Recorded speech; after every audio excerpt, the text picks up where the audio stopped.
Me and my wife, Sarah, were kicking back on the couch one evening, her iPad propped up on the little table next to us. She was flicking through these old college pictures, pointing out folks she used to run with back in the day. "See that guy? That's Jake," she'd say, tapping the screen with a laugh. "He's gonna be there with his girl, Lisa. Oh, and you'll like Carlos, he's the one who puts together this big charity deal every year." I'd nod along, trying to keep all the names straight in my head. "Sounds like a fun crowd. About time I meet these people you're always yapping about." She flashed me this big grin. "Yeah, I reckon you'll have a good time. We've been planning this little trip for a while, a chance to get out of our usual grind and poke around some new place together. I even went out and grabbed myself a fresh pair of running shoes, 'cause Sarah said there were some cool trails to check out." She was all fired up about it, couldn't stop talking it up, until about a week before we were supposed to head out. That night, she was sitting across from me at the kitchen table, picking at her food like it had done her wrong. "Hey, so, things changed up a bit," she said real careful-like. "The folks running the get-together decided it's just for the old college gang. No husbands, wives, or tag-alongs." I scrunched up my face. "What, like they're short on room or something?" "Yeah," she let out a big breath. "I'm real sorry, hon. I was pumped for you to come, but they said it just won't work." I leaned back in my chair, chewing on that for a second. "That's weird. Weren't they all bringing their people before?" She gave a little nod. "Yup, but they nailed it down last minute. Jake's wife ain't coming either, and a couple others got the same deal." "Ha," I muttered. It didn't sit right, but I didn't push it. "Guess I'll mess with some stuff around the house then." She smiled, looking relieved. "See? Silver lining." But over the next few days I started noticing things. Every time I'd ask about the trip, who else got cut, where they were holding it, she'd dodge me quick, switching to something else. It felt off, like a bad itch I couldn't scratch. The night before she took off, she was packing her bags while I was sprawled out on the bed, flipping through the TV channels. I kept sneaking looks at her, watching how she folded every shirt just so, taking her sweet time picking stuff out. "Man, that's a heap of clothes for 3 days," I said, half joking. She grinned, smoothing out this nice skirt on a hanger. "Gotta look sharp for the pictures, you know. Everybody's gonna be sizing up how we've changed." I noticed she'd packed this fancy skirt she'd bought a while back but never worn. Real sharp, not her usual style. "You're taking that?" I asked, pointing. "Sure, why not?" she shrugged. "It's a big deal." Then she hauled out her toiletry bag, way more junk than she'd need for a quick trip. She lined it all up like she was prepping for a parade. The day after Sarah headed out, I was sitting at the kitchen counter with a cup of coffee when my phone buzzed. It was a text from Jake. "Hey man," he wrote, "not sure if I ought to spill this, but you should know. Sarah's been stuck to this guy Nate like glue. Yesterday, while we were all out running, they ducked into his cabin together. Stayed in there over 2 hours." My stomach dropped hard, but I kept scrolling. "She told everybody you couldn't come, 'cause of some house fix-up. Also, ain't no rule against partners. Check the schedule." "You send a pic too." I zoomed in close, squinting at it. Nothing in there said spouses weren't allowed. I just sat there, staring at my phone, trying to figure out what the hell was going on. Me and Sarah, we were good, real good. We'd been plotting out our next steps, talking about maybe starting a family, scoping out bigger houses in neighborhoods with good schools. Then this hits me out of nowhere. For almost 2 hours I didn't move, just kept running it all back in my mind, how she brushed off that excuse about space, sidestepped my questions about who else got left out, and packed like she was headed to some big show. That night I called her up. She picked up after a couple rings. "Hey babe," she said, all chipper. "How's your day been?" "All right," I answered, keeping it steady. "How's the shindig going?" "Oh, it's great. We did a run this morning, then a picnic. Been awesome catching up." I took a breath. "So, this no partners thing, was it worth it with how they set the place up?" There was a little hitch before she replied. "Yeah, for sure. It's crammed full, no room for extras, so it's been fine." I swallowed down the lump in my throat. "Gotcha. Hey, is Nate there?" A quick quiet, just enough to notice. "Oh, nah, he didn't make it," she said too fast. "He's over in Asia now, been there forever." "Ha," I said, playing it cool. "Thought he was still around here." "Nope," she shot back. "Last I heard, he's in Tokyo." I switched the talk to small stuff after that, then hung up. My hands were shaking. I pulled up our phone bill online, digging through the call list. This one number kept popping up, a bunch of times over the last month. The latest was the day before she left, over an hour long. I copied it and shot a text to Jake. Me, you know this number? A few minutes later he hit me back. Jake, yep, that's Nate's. Then another. Jake, and he ain't in Asia. Moved back 8 months ago. And the big one, Jake, he's single now. I threw some stuff in my truck and drove straight to my brother's place. He swung the door open quick like he could tell something was up. What's going on? He asked, stepping out of the way. I dropped down at his kitchen table and handed him my phone. Read this, I said, rubbing my head.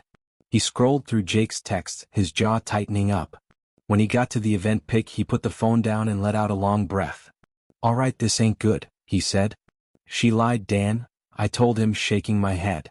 Not just about the partners, she said Nate wasn't even there, but Jake says she's all over him. He frowned, folding his arms. I get why you're shook up, but don't jump the gun yet. Talk to Sarah. 9 years ain't nothing, you gotta give it more than a couple days to unravel. I gritted my teeth. So I just sit here while she's sneaking around with her old boyfriend? No, he said, but there might be something else going on that ain't what it looks like. Those calls could be innocent. I snorted. Over an hour the night before she took off? Dan sighed. Just wait till she's back. Get the whole story before you do anything rash. I nodded, but it still gnawed at me. I ended up crashing at Dan's for the next 2 nights, sleeping on his couch. Sarah didn't call again after that first talk. She sent a couple texts, had a blast on the run today, dinner with the gang was awesome, but nothing personal, no miss you, or nothing like that. Her pictures were always big group shots, never just her, never showing what she was really up to. So I started digging online. Didn't take long to find posts from other folks at the thing.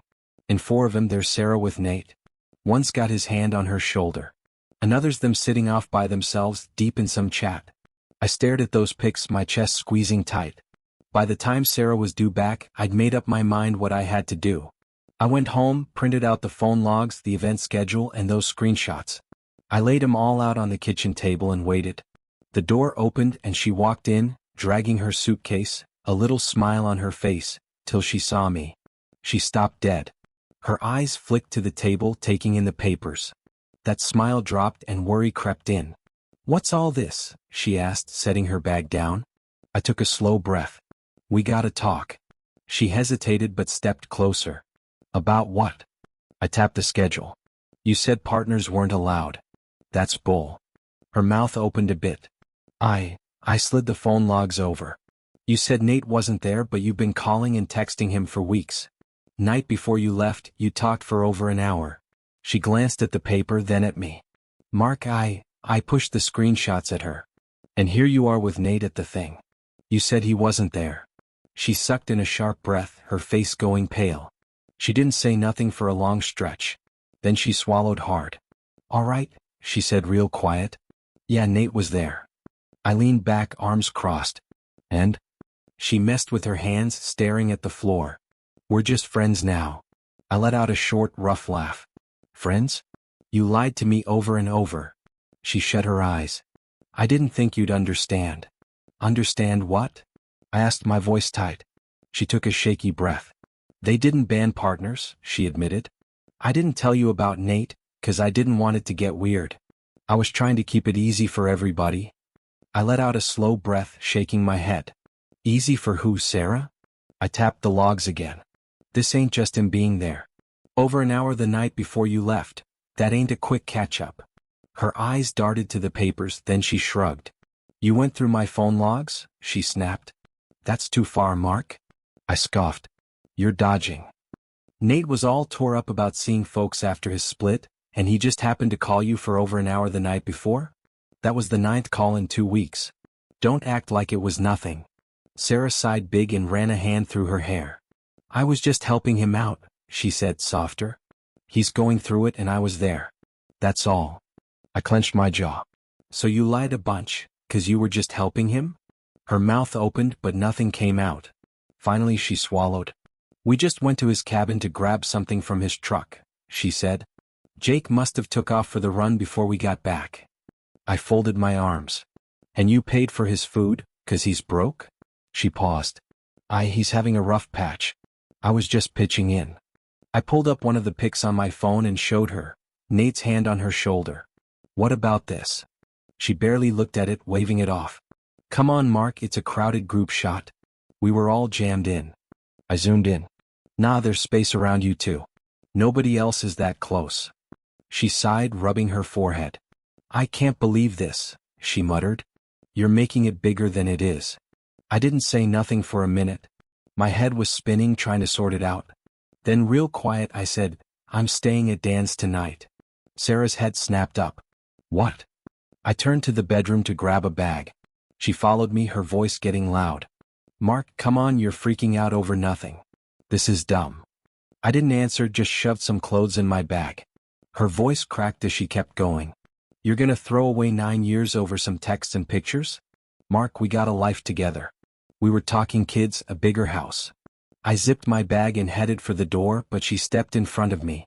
Please, she whispered. Don't go like this. Stay and hash it out. We can fix it. I looked at her, her scared eyes, shaky hands, but all I could feel was how she'd played me. I didn't say a word. After a tense second, she moved aside. I walked out and didn't look back. That night, she blew up my phone, 19 calls, 8 voicemails. I skipped most of them. The ones I heard went from her crying and saying sorry to her getting mad, saying I was being a jerk. Texts kept coming too, pleading, explaining, then pointing fingers. Dan told me to hold off on doing anything big till I figured it out. And that's the kicker. I didn't know what to do. 9 years hitched and I never saw this coming. My brain wouldn't quit churning. Some buddies said give her a shot. Marriages get through worse. Others said the lying was enough to call it. I couldn't eat, couldn't sleep. My whole life felt like it belonged to somebody else. 3 weeks later, I'd made up my mind to cut things off with Sarah. I met Jake at this little diner near his job, my guts all twisted up. He looked uncomfortable, like he didn't want to be the one breaking the news, but I liked that he was straight with me. Man, I'm real sorry, Mark, Jake said, putting his phone down and flipping through some pictures. I know this sucks, but you ought to have the whole deal. He showed me a shot from the first night's dinner. I looked close and saw Sarah sitting next to Nate, leaning his way with a smile that hit me hard. Jake tapped the screen. They set the seats by last name, so Sarah should have been way over there, he pointed across the pic, but she switched to be by him. I tightened my jaw. She never said a word about that. Jake sighed. I didn't want to stick my nose in, but watching them all weekend felt wrong. My girlfriend saw it too. I looked at him hard. What did you see? They were glued together, at every meal, every hangout, he said. Always talking, laughing like nobody else was around. Folks even joked they were picking up where they left off back in school. I swallowed tough. What about the run? Jake hesitated, then nodded. That's what made me text you. The run was supposed to be 2 hours on this woodsy trail. 20 minutes in, Sarah and Nate peeled off, saying they forgot something at the cabins and would catch up. He looked at me. I didn't say nothing, just waited. They never showed, Jake went on. Weren't back when we finished and they skipped the next meal. Popped up about an hour later. She told me they just stepped out for a sec. He gave me a serious look. That ain't true, Mark. They were gone at least 3 hours. I leaned back, rubbing my face, wore out. She said she didn't lie, I mumbled. Jake sighed. I've been there, man. Me and my girl got through something like this, but only 'cause it all spilled out quick. Secrets tear stuff up faster than mistakes. I gave a bitter chuckle. Thing is, Jake, I don't think she ever meant to tell me squat. A few days later, I met Sarah. I got to this coffee shop early, but she was already there, tucked in a corner booth. She'd ordered my usual coffee, used to be a nice touch, now it just felt fake. Hey, she said soft as I sat down. Her eyes looked red, like she'd been crying. I didn't say nothing at first, just breathed out and glanced at the folder she'd set between us. What's that? She pushed it over. Pictures from the trip, group ones, tons of people. Look. I flipped through them. Most were from the big plan stuff. Dinners, lake outings, runs. She pointed out Nate, always with a crowd, never alone with her in these. These don't mean nothing, Sarah, I said, setting him down. They just show what everybody saw. She gripped her hands tight. They show I wasn't hiding. You're buying Jake's story and he's always had a problem with my guy friends. Remember how he sulked at our engagement party, 'cause I was chatting with some old buds? I shook my head. This ain't about Jake. It's about you lying about Nate, keeping me away, the run, all of it. She swallowed, looking off. I screwed up, alright? I handled it bad. I should have told you straight up, but that don't mean I did anything with Nate. I leaned in, voice hard. You didn't just screw up. You made damn sure I wouldn't be there. You lied about who was going. You lied about that call. You even moved your seat to sit by him. She flinched but came back strong. 'Cause I knew you'd blow it up, she said, getting louder. You'd make it something it wasn't. I just wanted to see my friends without all this mess. I snorted. Then why disappear with him for hours?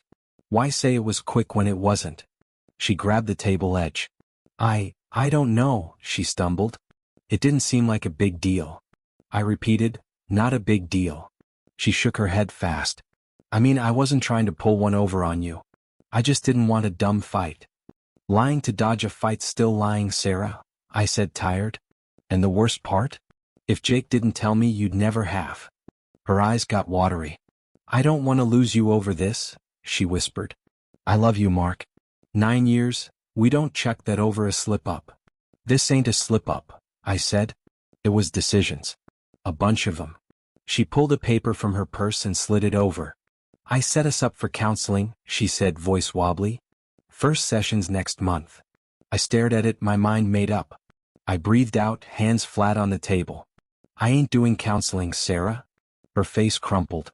So that's it? You're done without even trying? She dug through her folder, pulling more pics. Look at these. See how many folks were around? Does that look like I was sneaking off? I hardly glanced. Sarah, I don't need more dinner pics. They don't fix your lies. She leaned in. Then ask somebody else from the trip. Here. She scribbled 2 names on a napkin and shoved it at me. They'll tell you Jake's full of it. I shook my head and pushed it back. I'm done, Sarah. Her fists balled up. You're throwing our marriage away over a misunderstanding? Nope, I said, firm. I'm walking, 'cause I can't trust you. She stared, then looked away, blinking hard. You're screwing up, she muttered. Maybe, but I can live with it. Next day I started hunting for a new place. Found a little spot near work.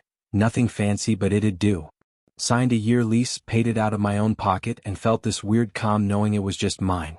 That night I told Sarah I was moving out. You're moving out? She said, voice shaking. I nodded. Lease is done. Her face went white, then she grabbed her phone. I gotta call my mom and dad. Pretty soon her folks showed up. Her mom's eyes were already wet. Her dad, always solid, cleared his throat and waved us to sit down. Mark, he started, every marriage has rough patches. You can't just bail at the first hiccup. I leaned back, wore out. This ain't a hiccup. Sarah lied, on purpose, over and over. Her mom sniffed. But you love each other, she said, quiet. Ain't that worth keeping? I didn't answer right off. Her dad sighed. Look, son, I've messed up in my marriage too, stuff I wish I could take back. But my wife hung in there and we pushed through. He glanced at Sarah. That's what marriage is, sticking it out, not running off. I looked at him. Did Mom ever lie and plot for weeks before you patched it up? Quiet. He looked away. I stood up. I ain't staying and I ain't doing counseling. It's over. Her mom started crying. Sarah just stared at the floor. That weekend I packed up. A couple buddies helped while Sarah was at her folks'. I left a note on the counter. Simple, just listing what I took and what I'd pick up later. Soon, friends started texting, putting it together. Sarah was telling her side, making me out to be the hothead and Jake the troublemaker. She says you're overreacting, one texted. That you're jealous and won't listen. I didn't bother replying. Dan filed the divorce papers, calling it irreconcilable differences. Then Sarah's messages kicked in. Hope you'll think it over before it's set, she wrote. I didn't answer. Next day she emailed a list of counselors with links, saying she'd checked them out, even one for trust stuff. I didn't click.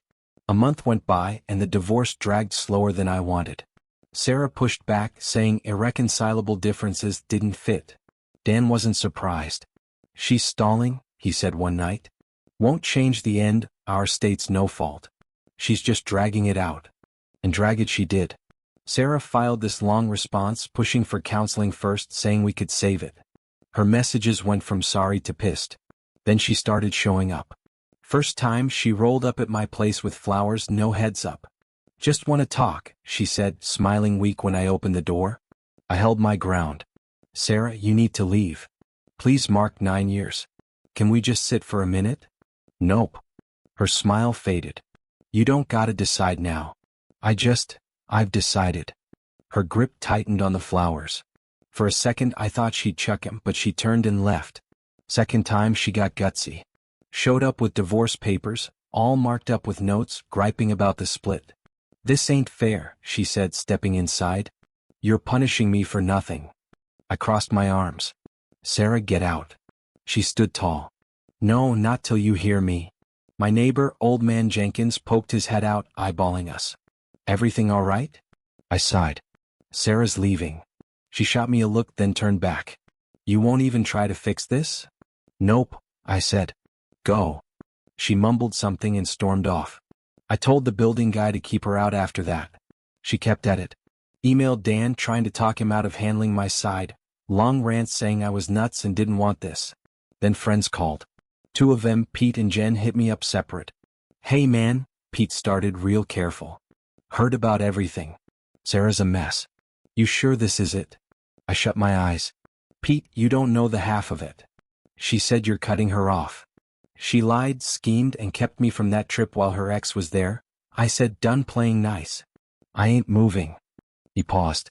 She made it sound like it just snowballed. I laughed dry. Yeah, 'cause she started the avalanche. Jen's call was more of the same. They'd only heard Sarah spin and I didn't have the juice to fix it. Last week I ran into this guy, Tim. Took me a sec to place him. Met him at my engagement party, one of Nate's pals, but hadn't seen him since. Mark, he said, stopping me in the grocery aisle. I nodded. Hey Tim, right? Yeah. He gave a polite smile. How's married life? My gut twisted. It's done. Tim frowned. Oh damn, sorry. I tested him. Heard about Sarah and Nate at the thing? His face got uneasy. What did you hear? That they were alone a bunch. Something felt wrong. Tim rubbed his neck. Don't want to kick up dust, but he stopped. Nate told me Sarah was all over him that weekend. My blood went cold. What? Tim nodded, keeping it low. Yeah, he said Sarah told him you two were on the rocks, probably splitting. She was pushy. My fists clenched. Tim sighed. And they hooked up the last night. That hit me like a brick. Hooked up. I said flat. Tim winced. Nate said they spent the night together. I locked up, my head stalling. My voice cracked. Got it? Sorry man, Tim said, real sorry like. Thought you knew. Nate felt bad after, knew you from the party, but Sarah convinced him it was over. I swallowed hard. He got proof? Tim nodded. Yeah, text from her, pretty damn clear. I shut my eyes. This was it, solid proof. I mumbled a thanks, ditched my cart and bolted to my truck. Hands shaking, I called Dan. He picked up quick. Hey, what's up? I breathed hard. Just ran into one of Nate's buddies. Said Sarah and Nate definitely hooked up. Quiet. He backed it up? Yeah, I gritted. Tim said Nate told him she chased him, said we were done. Showed texts. Dan let out a slow breath. All right, Mark, don't go at her. What? Why not? She's fighting the divorce, he said. If we got proof she stepped out, it changes stuff. Let me deal with it. I gripped the steering wheel. So what now? Nothing. Send me anything she sends first. I rubbed my face. Fine. Good. He paused. This sucks, but we'll play it smart. I hung up, staring at my dash. I wanted the truth and now I had it, worse than I figured. That night, Sarah showed up out of the blue after a neighbor let her in. She had takeout from my favorite joint. Brought dinner, she said, smiling hopeful. Can we talk? I stopped, then let her in. She set the bag down and turned to me. For almost 2 hours she ran the same old lines. Mark, I swear I was just helping a friend. Nothing went down. Jake got it all twisted. She begged. I love you. I'd never cheat. She brought up therapy, wanting to figure out her screw-ups. I know I messed up and I want to fix it. Counseling could save us. She talked kids growing old together. I didn't say much, Tim's words spinning in my head. When she wound down, I went against Dan's advice and told her about Tim. Her face shifted when I said Nate's name. That's crap, she snapped. Tim's lying. I crossed my arms. He said Nate told him you two hooked up at the trip. She flared up. Nate wouldn't say that. It's not true. So Tim's making it up? She sighed hard, running a hand through her hair. Nate probably told Tim to lie. Maybe he's pissed I cut him off after. I saw our friendship wasn't worth losing you, so I quit. Maybe this is him getting back. I watched her close. You never said you kept talking to Nate after. She stiffened. It wasn't a thing. Then why stop? She folded her arms. 'Cause I knew you'd lose it like this. I scoffed. Real handy. She grabbed her stuff. You're just looking for excuses to ditch this, she threw at me. You'd rather believe some random dude than me. She stormed out, slamming the door. Next morning, I woke up to a long email from Sarah. She said she talked to Nate, who swore he didn't tell Tim they hooked up. She called it a mix-up or a setup. A week later, my phone rang. Nate's name popped up. I let it ring twice before picking up. Yeah. A heavy sigh. Mark, man, I need this crap to stop. I gritted my teeth. Then maybe don't tell Tim you slept with my wife. Pause, then, I blew it out of proportion to Tim. I gripped harder. Blew it? We hung out at the trip, yeah, but we didn't go all the way. I kept my voice steady. So what happened? Another pause, quieter. We kissed. Air whooshed out of me. When? Last night after drinks at the goodbye dinner. My pulse pounded. That's it. Yeah, Nate said quick. That's it. But she said your marriage was shaky, you weren't meshing, she wasn't sure. I scoffed. Funny, we were planning a kid next year. Silence, then Nate breathed out. I didn't know. Maybe stay away anyway, I snapped. She was married. You knew. I know, he said. Sorry? I should have backed off, but she kept hitting me up. She pushed for one-on-one stuff. She started most of it. I let it sink in, the betrayal cutting deeper. Mark, I'm sorry, he said again. I paused, then, I'll handle it, and hung up. I sent Nate's info to Dan. When I told him, he sighed. Don't go at Sarah, he said. It'll get uglier. Let the law sort it. He was right, but it didn't settle me. 2 days later, Sarah emailed a big defense saying nothing major happened, I was overreacting, tossing our marriage over nothing. I didn't reply. Then, out of nowhere, she agreed to the divorce terms she'd been fighting. Simple split, no mess. The sudden flip twisted my stomach. Something changed her tune. Dan figured, she knows Nate talked, and if it hits court, more might come out. A month later, the house went up for sale. Within a week, we had 3 offers over asking. Weird, knowing our old place would be somebody else's soon.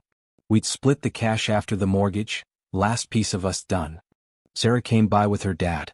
They brought boxes for her stuff we'd agreed on. I hung back, helping only when I had to. Her dad didn't hold back. You know, he said, grabbing a box, marriage ain't easy. Takes guts. I nodded, setting another by the door. He kept going. After Sarah came along, me and her mom almost called it quits. My long hours, her worries, nearly broke us. He sighed. Glad we toughed it out. I didn't take the bait. What was I gonna say? That I respected their grit, wished it was different. I hauled the last boxes to their car, kept it civil. As they were leaving, Sarah stopped. Can we talk alone? She asked, glancing at her dad. He waited, then went to the car, keeping an eye on us.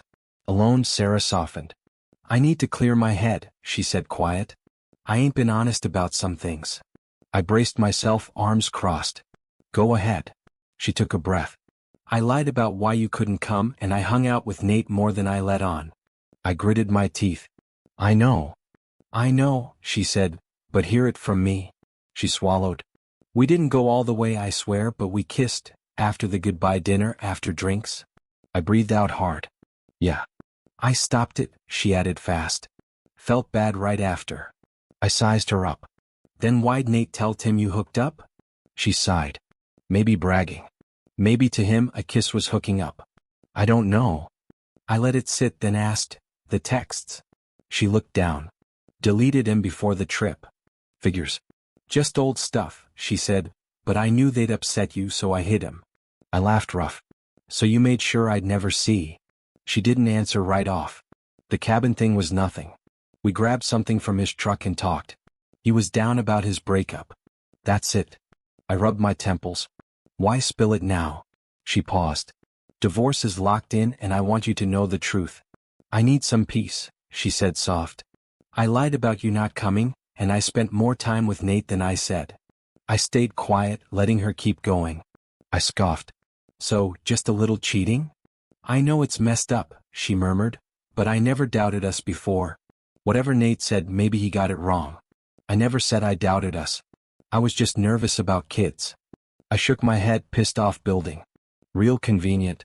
Every new bit you tell bends somebody else's story. She sighed, pulling an envelope from her bag. Bought these before the trip. A surprise for our big anniversary. I took it, didn't open it. What? Tickets to that band we love, she said, voice fading. You might not want to go with me, but figured you'd want him.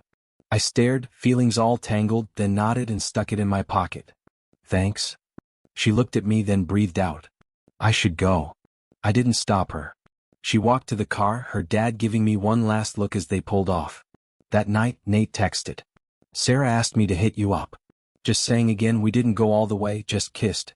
I was buzzed when I told Tim more happened, stretched it. Sorry for my part. Won't bug you again. I stared at it. Their stories matched up now. For a sec I almost bought it. But the lies, the switches, it didn't patch the real break. Trust was shot. Next morning Jake texted. Check your messages when you can. He sent screenshots of him and Sarah going at it. You ruined my marriage, Jake, she wrote. You had no business texting Mark. You saw it all wrong. Jake didn't budge. I told the truth and I stand by it. Others saw it too, just didn't speak up. Who? I asked, gripping tight. Not naming names, but a bunch said Sarah and Nate were tight all weekend. You didn't see him slip off, like at the campfire. Gone over 2 hours. People noticed. I laughed sharp. So she lied there too. She admitted reminiscing, Jake said, but to me she acted like I made it up. Called it harmless fun and teasing. Teasing ain't harmless when you're hitched, I muttered. Damn right. She won't own it all, Mark. You're smart to move on. I thanked him and hung up. Even setting aside what went down, the half-truths and timed confessions killed my faith in her. Every lie I dug up came with a tweaked story, just enough to sound real, never the whole deal. The kiss came out after Nate spilled. Deleted texts only when she thought I had proof. Long trip moments were just misread. Nothing held up. I jumped into my new life. Bought real furniture for my place, not just leftovers from our old house. Dan's wife hooked me up with a buddy who needed basement work, so I had something to do nights and weekends. Hard work cleared my head better than I thought. Sarah mostly quit reaching out, but friends said she was playing the sad wife who messed up once, me as the cold ex. Some ate it up, others didn't. I stopped giving a damn. The ones who mattered knew. The rest weren't my problem. The divorce was about to wrap up. 2 days before it was official, Sarah emailed. Subject, the real deal. I almost trashed it, but I opened it. She admitted she and Nate went all the way, twice. She fought the divorce to dodge facing it, even to herself. Nate hit her up a month back and they'd been talking. She faked the partner ban knowing he'd be there. Their first night was planned. She met him at his cabin after the welcome dinner, said it was a work call. Second was after the goodbye dinner when folks were distracted. She regretted screwing me over and making me the bad guy to friends. She owned up to dripping out the truth only when pinned. She wasn't begging forgiveness, just done lying. I leaned back, staring. Should have been mad, maybe smug. Just tired. I guessed it. She just proved it. I sent it to Dan. He called quick. Mark, he said, careful. I read it. You all right? I'm good, I said, meaning it. I always knew. He breathed out. Use it in the divorce? Nah, I said fast. Terms are fair. I want it over. Quiet then, I get it. He did. More than anybody, he knew this wasn't about getting even. It was about moving on. I filed the email but didn't use it. No reply. Nothing to say. Day after it was final, Sarah's cousin called. We'd hit it off at family stuff, but it had been forever. Hey Mark, she said, unsure. Hey, I replied, waiting. She sighed. I called 'cause I saw Sarah's email. She told our folks everything. I didn't say nothing. They're floored, she said, and I'm sorry for how my family pushed you to stay. Her voice had regret. I just wanted to say we're sorry, Mark. All of us. I breathed out, looking out my window. You don't gotta. You stood by your cousin. Family does that. I know, but we crossed a line, she said. Mom and Dad, especially Dad, feel awful. If we'd known, she stopped. They don't blame you. I nodded to myself. Thanks. We hung up and I sat soaking it in. Didn't change nothing, but it was nice. 2 days later, Sarah emailed. Subject, one last thing. She'd found some of my stuff packing the house, wanted to drop it off. I said sure, kept it easy. She showed up late at the coffee shop, small box in hand. She looked different, shorter hair, thinner. Didn't stir me none. Hey, she said, setting it down. Sorry I'm late. No biggie, I said, taking it. Inside was my uncle's old watch. Thought I'd lost it years back. I held it, flipping it over. Figured this was gone. She swallowed. You blame me for losing it cleaning. I found it then, hid it during a fight, forgot till now. I gripped it, quiet. She pointed to some photos in the box. These got mixed with my stuff. Thought you'd want 'em. I nodded, tucking 'em away. We sat there sipping coffee, not talking. She broke the silence. Thanks, she said, hesitant, for not using my email in the divorce. You could've. I met her eyes. Wouldn't do either of us good. She gave a sad little smile. I'm in therapy trying to figure out why I did it. I didn't answer. Ain't my job to fix her. As we left, she stopped. Ever think about staying friends? I shook my head. Clean breaks better for us. She nodded, didn't push. We walked out, split off, no drama. It was done.